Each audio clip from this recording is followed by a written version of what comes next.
I've been asked whether in the years to come it will be possible to kill 40 million American people in the 20 largest American towns by the use of atomic bombs in a single night. I am afraid that the answer to that question is yes.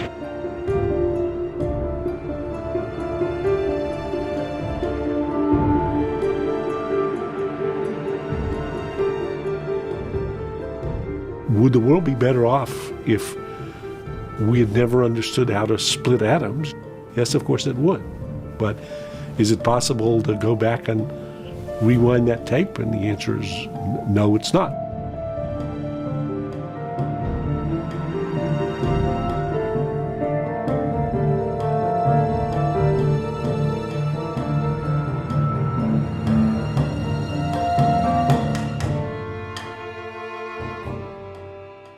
This is really the culmination of a golden age of physics. It just so happened that Oppenheimer grew up in New York, and he was a bit spindly, and his father wanted to toughen him up, and so he sent him out to New Mexico to ride horses. He would take off on horseback riding trips into the wilds of New Mexico for 3 or 4 days at a time with a jar of peanut butter and a bottle of whiskey, and must have seemed like a good idea.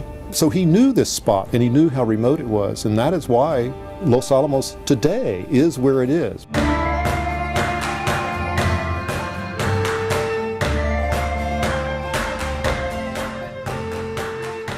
There was a kind of professionalism among scientists and engineers that their job was to do a very specific task and not to make political decisions.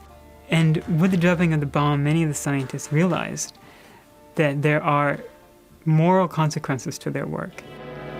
Finally, after 3 years' work, the atomic experts were ready to test their first bomb.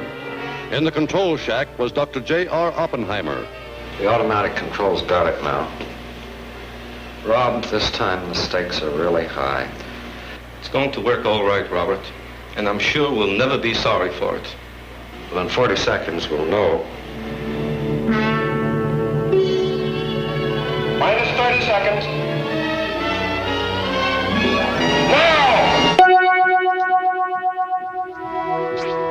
I know. Every hour of the day, there's a whisper inside of her brain telling me who to kill.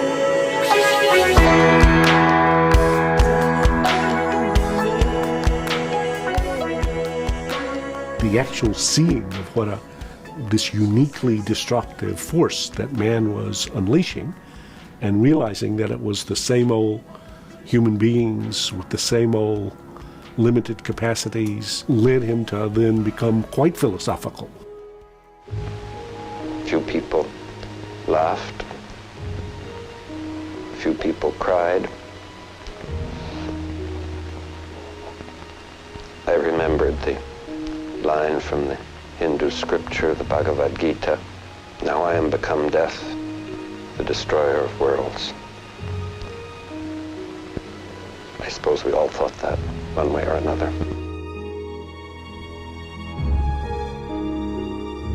He began to speak about the danger of the weapon. He began to oppose the so-called super bomb, one form of the hydrogen bomb.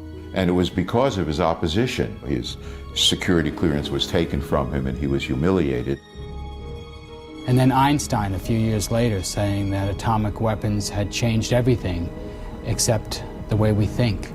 That we hadn't understood, and I think we still don't understand, that we have created weapons that can destroy us, that can end life on this planet. And we've done that.